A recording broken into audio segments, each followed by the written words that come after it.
ele foi traído. Foi traído. E é inevitável pensar que, assim, quem o traiu foi gente que estava diretamente na linha de tiro para sucedê-lo. Estranhamente, o Trump não fala em mudança de regime até agora. Fala em Não. eleições que vão ocorrer daqui a 30 dias, quando eles determinarem. Mas a Delcy Rodrigues já foi nomeada sucessora pela Suprema Corte e não há nenhum movimento para tirá-la. Nem o Trump se manifestou nesse sentido. Nem o Rubio também. Eu vou passar um videozinho aqui da Dilma e eu queria o seu comentário, porque ela foi assim na mosca, falando com o Breno Altman, aliás, a respeito do regime chavista e o apoio que tem das Forças Armadas. Mas acho que ela foi no ponto mesmo, e de maneira muito assim inteligente e sagaz, ela desenhou o que é o chavismo hoje. Nós demos uma matéria ontem do Eduardo Magro, em que ele fala exatamente nesse aspecto. Os militares, ou o estamento militar, sequestrou o chavismo e tem uma vida própria hoje. A revolução está na mão desses caras, que foram fundamentais para a estabilidade da Venezuela, mas sem os quais o Maduro também não teria sido entregue. Deixa eu botar aqui a presidenta Dilma falando sobre isso. Não dá para comparar a gestão do Brasil com a gestão da Venezuela. Não, eu sei, eu compreendo o argumento da senhora, mas o chavismo fez uma aposta na mobilização social permanente para Não, o chavismo fez uma aposta no Exército. Não só no Exército, presidente. Fundamentalmente. A não ser que a gente seja ingênuo. Fundamentalmente. Mas também na mobilização popular. Depois. Daí decorrente. Também, aliás, citando Pulantzas, você não tem, onde estiver exército, nunca acredite que as mobilizações paramilitares ocorram sem a cumplicidade dele. Eu acho que a Dilma foi visionária aqui, Vinícius Segala. Diga lá, meu caro. Eu concordo que existe uma sustentação do chavismo e o governo de Nicolás Maduro, até quando durou, era um governo de cunho chavista, né? Por meio das Forças Armadas, né?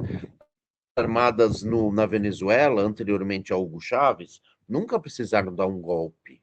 Nunca, porque a direita sempre deu um jeito de se manter no poder lá, como uma espécie de república do café com leite. Lembra como era, quem a gente estudou, a república do café com leite, até a década de 30 no Brasil? Sim.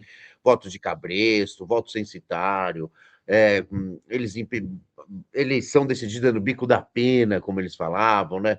Então, assim, a direita venezuelana, ao contrário de todas as direitas da América do Sul, nunca precisaram de um golpe para se manter no poder, né? Nunca precisaram de um golpe. Movimentos como o movimento tenentista no Brasil, o próprio exército de libertação popular da China, comandado por Mao Tse-tung, são movimentos de esquerda, né? O próprio Carlos Lacerda era do Exército, né? O Marighella era do Exército. São movimentos em que é possível você ver forças armadas trabalhando em nome de pautas progressistas. Então, o chavismo fez isso mesmo. Fez uma união com as Forças Armadas, como era o movimento tenentista no Brasil, só que deu certo o golpe lá e conseguiram tirar uma direita pseudo-democrática do poder da Venezuela durante tanto tempo. Falam, a Venezuela não era uma democracia com Maduro, não era muito uma democracia. A democracia de cunho liberal, essa que a gente chama de democracia por aqui, que permitiu toda a República do Café com Leite, que permitiu toda a história do Brasil ao longo do século XX, que forças progressistas tenham alcançado o poder, em que pesa a maior parte da população fosse pobre, essa democracia Venezuela não é mesmo. Essa democracia foi retirada do papel central ali na formação da política venezuelana pelo chavismo, que estava construindo um governo de cunho socialista. Isso não há dúvida. Então, assim, fizeram isso, precisa do uso da força para fazer esse tipo de coisa. Se não fosse o Exército Vermelho, quem teria conseguido implantar o bolchevismo na União Soviética? Ninguém. Precisa das Forças Armadas para você sublevar o povo. Então, é verdade o que a presidenta Dilma disse. É verdade que o chavismo acreditou no Exército. Não conheço outro jeito do povo chegar ao poder que não empunhando armas. Não conheço. A direita nunca vai dar o poder para eles de graça. Nunca vai dar, né? E é com armas que tiraram o Maduro de lá também.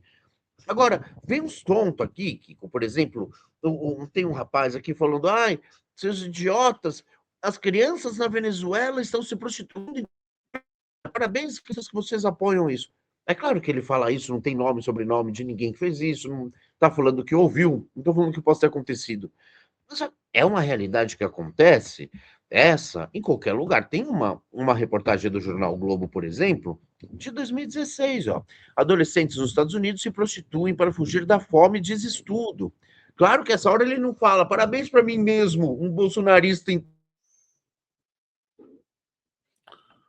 Travou, Vinícius, ou fui eu? Divisão dicotômica, em que você perdoa tudo do seu lado e condena tudo do outro lado, do lado você é rígido, para o outro lado você é leniente demais, é a marca do bolsonarismo, é a marca do bolsonarismo. Chamando o Partido dos Trabalhadores de narcoterrorista, esquecendo dos 39 quilos de cocaína no avião do presidente deles, né? E aí eles têm provas, né? O Brasil vai acabar, Lula ladrão, esquece, o Lula ladrão era por causa de um triplex que não vale nem 2 milhões. E o outro compra 40 mansões de dinheiro vivo. Mas ele só consegue chamar de Lula ladrão e achar que o outro lado vai salvar o país. Né? Desemprego caindo a níveis recordes, a pobreza caindo, mas eles vão só achar isso, o bolsonarismo. Então, essa visão dicotômica de que o meu lado ele pode fazer tudo de ruim, ainda assim vai continuar sendo melhor, ela vai continuar prosperando, inclusive por causa dos veículos de comunicação mesmo. O Jornal Globo e o Jornal Metrópolis, se você entrar nas homes deles, não precisa nem das matérias, mas se clicar, piora.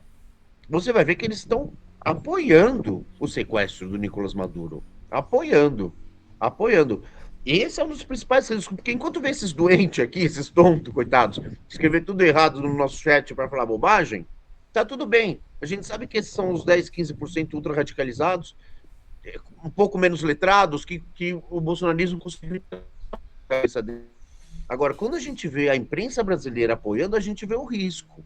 A gente lembra que é uma imprensa que faz parte de um grupo econômico que prefere a perda de liberdades e a democracia, se for esse o preço para manter o campo progressista fora do poder, sabe? É com esses que a gente tem que se preocupar. Deixa os tontos aqui, gente, falar no chat o que eles quiserem. Mas eu quero dizer que eu concordo com a presidenta Dilma e concordo com o Breno Altman, cada um por seu motivo, viu, Gui? É isso. A Dilma, eu acho que aí ela brilhou, porque tem uma idealização da Revolução Bolivariana que é natural que haja mesmo, né?